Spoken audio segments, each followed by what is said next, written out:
The movie Jarhead is credited with making the phrase, "Welcome to the suck," well known. In the film Jarhead, which was directed by Sam Mendes and written by William Broyles Jr., based on a book by Anthony Swofford on his military experiences, the movie revolves around sniper Anthony Swofford, Jake Gyllenhaal, and his best buddy and spotter, Alan Troy, Peter Sarsgaard, go through rigorous training with a small group of scout snipers under the command of Staff Sergeant Sykes, Jamie Foxx. Welcome to the suck. What happens in the sniper scene in Jarhead?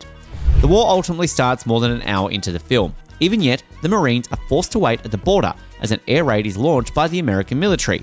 Swoff and his allies discover the conflict is not quite what they anticipated once they are given the go-ahead to engage in combat. They only come across Iraqis in the burned-out remains of individuals who are attempting to flee the conflict. Friendly fire is the closest thing they ever come to a true fight. Swoff and Troy briefly believe their dream of becoming battle heroes will come true. They have a unique task to assassinate 2 men in an Iraqi airfield, thanks to their skills as snipers. However, Major Lincoln Dennis Haybert commands Troy to hold his fire before he can fire. Killing the guys in the tower would just make the Iraqis aware of the attack, and the base is soon to be destroyed by an American airstrike anyhow. Troy becomes so enraged after believing the death is properly his that Swoff had to restrain him. Shortly after, the Gulf War is over before Swoff or Troy get a chance to fire a single shot. Instead, they fire at the sky while the other Marines celebrate, but neither man is in the mood to party. Troy commits suicide not long after getting home. Swoff regrets having ever enlisted in the Marines, but he is aware that the war has permanently altered who he is and that he cannot escape that aspect of himself. Why do the Marines spend so long waiting? The question has 2 possible solutions, a historical and an aesthetic one. The fact that the conflict hasn't officially started yet is the most obvious reason why the soldiers are waiting. In spite of Iraq's invasion of Kuwait in August 1990, the US spent months on negotiations with Iraq. In the meantime, the United States was building up its military presence in Saudi Arabia to be ready for conflict. Swoff and his fellow Marines weren't given the go-ahead to engage in battle until Hussein filed to leave Kuwait by the UN's deadline, which led to the start of Operation Desert Storm in January 1991. But that doesn't always explain why the Marines' idleness is the subject of so much screen attention. There must have been a way to cut out a lot of the waiting and go straight to the action of sending the characters into fight. Although it might be the case, Sam Mendes didn't want to produce a movie of that nature. The director wanted to make a non-traditional war movie because he knew that real war doesn't actually look like it does in the movies. Jarhead is supposed to be set in the real world, where Marines need to clean the latrines and soldiers can get killed by friendly fire simply because they forget to walk in formation. In an interview with NPR, Mendes explained that he was trying to explore what happens if you train a man to go to war and then you take away the war. Why are the characters so desperate for a fight in the sniper scene? War is not enjoyable, as shown by the burnt remains Swoff finds. Why are these men so willing to engage in battle then? A portion of it stems from simple impatience. Additionally, the characters' exposure to war films makes it look glamorous to them.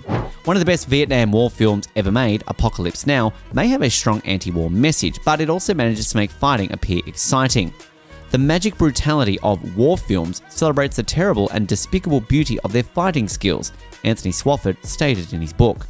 Additionally, Jarhead implies that these characters experience a kind of nearly sexual enjoyment from fighting. They refer to engaging in battle as getting some, a phrase often used for sexual activity. Additionally, Lieutenant Colonel Kaczynski, Chris Cooper, admits to the Marines that he's attracted to their war cries. Combat is a means for these men to scratch that itch and feel like they are genuinely in charge of their lives, for them as their women back home abandon them one by one. How accurate is Jarhead to the Marine Corps and Gulf War? One of the greatest mysteries of the Marine Corps, that there is genuinely idealistic group of people hiding beneath the surface cynicism, is where Jarhead discovers the true value. While describing his oddball band of brothers, Swofford makes a hint that one's past is irrelevant in the corps. What is within, regardless of a person's race, ethnicity, or religion, is an inherent brotherhood created by the fact that they are Marines. The Marines developed a sense of themselves and the Corps via grueling training and camaraderie, as well as the more minute details of how their loved ones are doing back home. Before the 2003 invasion of Baghdad, which altered the way the war had been fought ever since, Swofford's book was released. By the time Jarhead was published in 2005, the reality of battle had radically shifted from the Gulf Battle, where opposing armies gathered at opposite ends and clashed with enormous ferocity, to a settling where terrorists committed murder covertly and were frequently difficult to differentiate themselves from civilians. Jarhead maintained the facts of Swofford's report despite the abrupt change in military strategy and accurately depicted each of soldiers' struggle for survival. The main theme of Jarhead is the real purpose of why Americans arrived there in the first place. The political agenda surrounding oil is depicted in the movie, as is the effort to defend Saudi Arabia from Saddam Hussein's forces when they occupied Kuwait. Meanwhile, the military eagerly awaited orders from bureaucrats. What Jarhead gets right about Anthony Swofford's story. Swofford spends a lot of his work describing the endless waiting for someone to happen. He talks about how he and his fellow troops were unable to put their fiercely gained combat talents to use because they were too worn out, bored, lonely, and obsessed with training. Jarhead does an outstanding job of evoking the sense of waiting, as well as the actual motivations behind boredom and loneliness. The narration in the movie appears to have been lifted directly from the book, as it talks about how they trained, watched television, read, and wrote letters to their families before getting into fights that weren't necessary because of the high levels of testosterone and anxiety. The most moving sequence in Jarhead explores this idea of how skilled the men were, but how derivatives from above prevented them from using those skills. In the scenario, Swofford has an enemy officer in the crosshairs of his rifle, but he is not allowed to fire for fear that doing so might warn the opposing forces that an airstrike is approaching. "You must kill," writes Swofford, "to be a Marine, a true Marine." In his own words, Swofford seems to imply that he regards himself as a pawn in an otherwise pointless conflict. What Jarhead changes about the true story.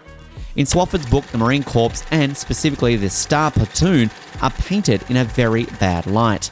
Having entered the Corps between the Cold War and the events of September 11, he becomes of his book as someone who is disturbed and feels belittled. The tone of the book is already implied by the use of the term Jarhead in the title. The derogatory epithet Jarhead for Marines refers to their short, close-cropped hairstyles, as well as the idea that they are obstinate and hard-headed. While Marines refer to one another as Jarheads with affection, it is frequently despised when a soldier from another branch does so. This is cleverly turned around in the movie. Jarhead depicts some elements of the image Swofford used in the book, but it also considered the whole picture. The movie presents a more favourable perspective of the Corps by playing off the negative stereotypes. This makes sense for a huge movie since spectators like to see themes of patriotism, bravery, and sacrifice in war movies. It would have been a grave error if Jarhead had strictly followed the book's pessimistic tone. One of the most realistic films ever produced is Jarhead. It adheres to the information of Swofford's book and derives its realism from his personal experiences. At the same time, it provides a satisfying depiction of life during the Gulf War and a broader perspective that sees soldiers not only as battle-hardened individuals, but also as morally upright people. What's your take on the sniper scene in the movie? Also, what is your opinion on the movie Jarhead? Do let us know your thoughts in the comment section. For more interesting stories like this, subscribe to our channel and do not forget to press the bell icon. Goodbye.